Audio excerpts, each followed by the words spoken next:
This is how to prevent yourself from hitting unnecessary stop losses when trading with supply and demand. Hey guys, my name is Fabio, and in this video you are going to learn how to improve your win rate, how to make more money with trading, and how to identify higher probability trade setups when using supply and demand. Alright, so we're here on EuroCAD on the 1 hour time frame, and what I'm going to do is just simply draw out the overall order flow / setups that have played out before here on EuroCAD, and we're only going to be using the 1 hour time frame today. We're not going to go into the multi-time frame analysis, so that we keep it nice and simple. Now, in the past, what we had here was a beautiful short setup on EuroCAD where we had a beautiful buy before the sell candle over here, which is this area over here. And what happened is that we had a beautiful wick pretty much down right below it, or kind of like tapped into that supply zone, but you could view that as liquidity. What happens is the market taps into that old supply zone. It takes out this liquidity, which is kind of like range liquidity, right? Because we have an area of consolidation here. Above the range, that is where liquidity lies, and below the range as well is where liquidity lies. So after retracing into that golden zone between 618 and 786, taking out the liquidity, obviously you're going to be looking for a potential short setup in towards the downside, which is in line with the overall swing structure after this breaker structure here, which is in line with the overall fib retracement, which is in line with liquidity, and which is in line with supply and demand. Now, I hope this makes sense until now. Most traders would then look here to sell with the stop loss above the highs, target a new lower low for, let's say, 1 to 2, and what happens is that the trade actually plays out pretty beautifully and pushes in towards the downside. Now, this is an example of the trade playing out to absolute perfection, but more often than not, you'll be asking yourself the question why price actually tends to then push up higher and take you out and hit your stop loss. That is going to be explained in this next setup, because what we have literally one setup after the previous TP hit is again a break of structure happening in towards the downside here. Now, if we draw in our overall swing high, that would be this high over here. And what happens is that price pushes in towards the downside to form a new swing low, which is over here. Now, obviously here, the market structure break takes place, after which we expect the retracement to happen in towards the upside.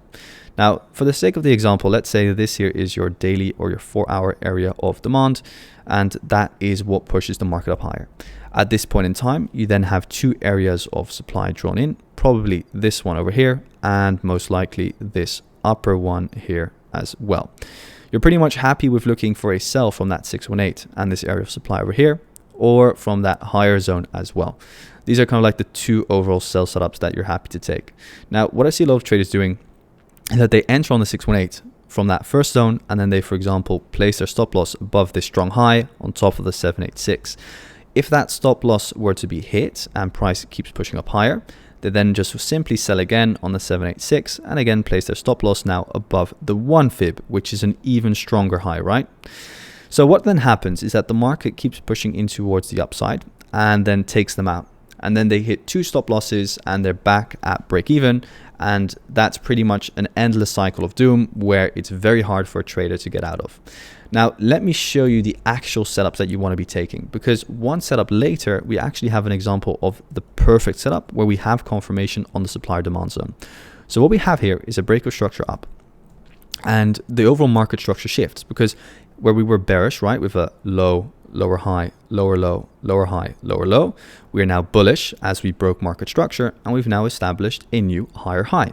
So as opposed to now looking for a short, we're now looking for a long position. Where are we looking for a long position from? From pretty much this area of demand over here, where we have fib confluence, and where we are now in an uptrend, where we want to be looking for those longs.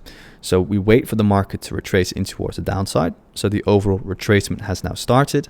And what I'm waiting for is price to reach our area of interest.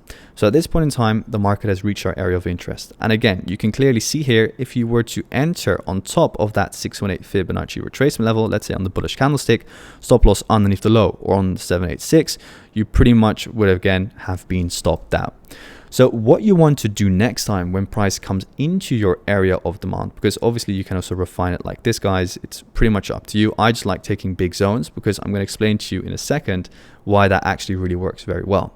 Because what we now have here is actually just a simple downtrend, right? So we get a push down, pull back, push down, pull back, push down, pull back. And we can kind of see here that this buy before the sell is acting as a supply zone to again push the market down lower. Now, next time when price comes into your area of supply or demand, wait for this to happen. This here is a situation where this little supply zone gets broken, okay? And what actually happens here is a market structure shift on the lower time frame, because now I'm trading on the 1 hour, but on probably like, let's say the 5 minute, this is going to be a swing break of structure where you very clearly have this happening, where you get like a swing down, pull back, swing down, and now you break this overall swing up. So now you have a lot more confirmation that the market is actually potentially ready to continue its overall leg up higher. So now what you want to do is take this as your demand zone, and then that is where you want to be entering with your entry on the high break of that break of structure line, stop loss underneath that demand zone, so the overall sell for the buy up, and then you trade in line with the overall momentum in towards the highs for, let's say, a 1 to 2 risk to reward. So now we have a beautiful setup where market retraced in towards your demand zone, in towards your preferred fib levels, but now with a lot more confirmation within the overall fib levels and within that overall demand zone in line with market structure. So now what happens is that the market breaks out and even retested again that overall area of demand. So you could have even placed that overall buy limit, and then the market continues pushing up higher and eventually hits, let's say, your TP1, which you could have set here on the overall swing high. And that's how you trade with confirmation in line with the overall market structure, in line with proper areas of demand, and how you can improve your overall win rate. Let me know what you guys think of this overall concept in the comment section down below. If you want to learn how to trade using this strategy, make sure to check out yt.thetradingacademy.com. Link is in the description of the video. Make sure to leave a like and subscribe, and see you in the next one. Thanks for watching.